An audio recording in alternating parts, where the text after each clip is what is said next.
Rover?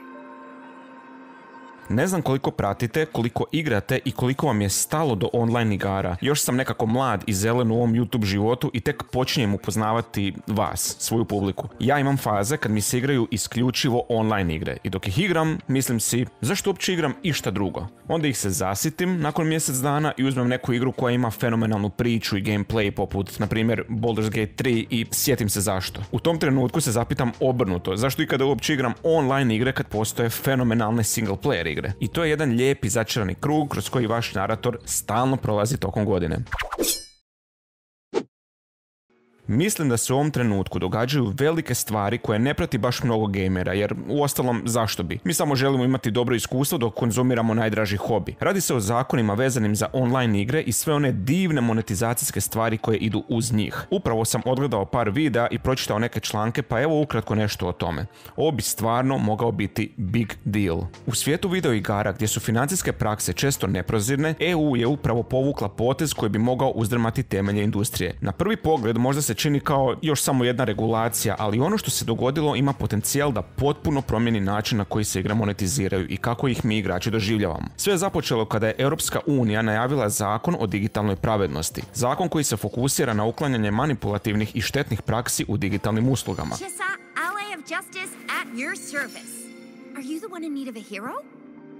Poseban naglasak stavljen je na video igre i to ne bez razloga. Igre danas sve češće koriste psihološke trikove koje potiču igrače, a posebno djecu, da troše više nego što bi trebali, često bez jasne predodžbe od stvarnoj vrijednosti onoga što kupuju. Jedan od ključnih ciljeva ovog zakona je obračun s premium valutama, onim virtualnim kovanicama, draguljima i sličnim mehanizmima koji su postali standard u mobilnim i online igrama. Ako ste ikada morali kupiti paket od, na primjer, 500 kovanica da biste mogli potrošiti 300 na željeni predmet, a preostalih 200 vam je ostalo visjeti jer jednostavno nemate šta kupiti s njima, znate o čem govorim. EU želi stati na kraj takvom pristupu. Ironično, igra koja je pokrenula lavinu promjena nije neka velika franšiza poput FIFA ili Call of Duty-a. Radi se o igri o konjima, Star Stable Online, švedskog studija Star Stable Entertainment. Ova igra namijenjena mlađoj publici, osobito djevojčicama, koristi gotovo sve zamislive taktike premium monetizacije, od nedostatka transparentnosti kod kupovina, preko FOMO efekta do reklamiranja putem influencera bez jasne naznake troškova. I sve je to izazvalo pažnju švedskih regulatora.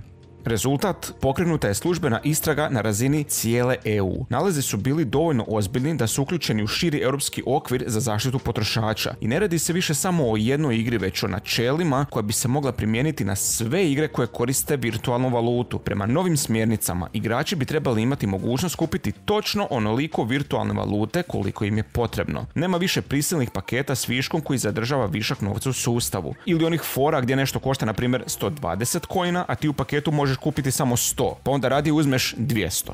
Jel? Znači, fuj. Također mora postojati pravo na povrat novca, ne samo za samu valutu, nego i za predmete kupljene unutar igre. I ono najvažnije, više se ne smije igrati na kartu hitnosti i ograničenog trajanja kako bi se manipuliralo korisnicima da impulsivno troše. Ove smjernice zapravo imaju potencijal da redefiniraju tržište, jer ako EU kao veliko i važno tržište postavi ovakva pravila, velika je šansa da će se i drugi dijelovi svijeta početi prilagođavati. Naravno, pred izdavačima i developerima sada je izazovno razdoblje, jadni. Mnogi će morati redizajnirati cijele sustave monetizacije, a neki će možda pokušati pronaći rupe u zakonu. Pitanje je kako će ostatak svijeta ovo popratiti. Hoće li, na primjer, igrači u Aziji ili u SAD-u imati manje zadovoljavajuće iskustvo s ovim? Možda zbog toga nanovo procvijeta korištenje VPN usluga. Ko zna, za nas, igrače, ovo je veliki korak prema transparentnijem, poštenijem i zdravijem digitalnom okruženju.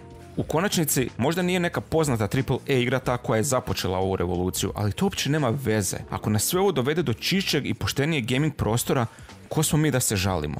Ja mislim da su ovo fenomenalne vijesti za sve ljude koji vole tipa MMO-ove, survival igre, općenito online igre koje imaju te nekakve monetizacije u sebi. Da, naravno i dalje su tu te stvari koje će se plaćati, ali bilo bi dobro da je sve to malo transparentnije i nekako da je poboljšano cijelo iskustvo ljudi koji odlučuju tu i tamo potrošiti svoj teško zarađeni novac. Mislim da u današnjem vremenu punom nekakvih negativnih informacija, ovo je nešto što je stvarno pozitivno.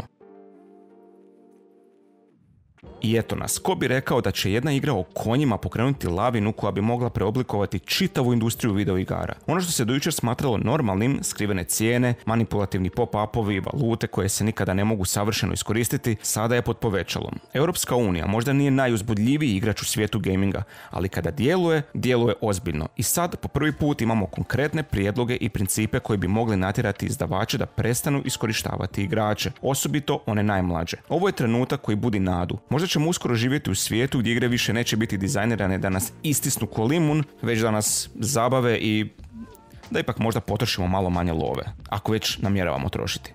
A dok čekamo da se sve ovo provede, jedno je sigurno. Promjene dolaze i to zahvaljujući jednoj skupini koju niko nije očekivao. Horse Girls. Tako da, evo, u jednom pozitivnom tonu ulazimo u vikend. Hvala na gledanju, ljudi. Vidimo se.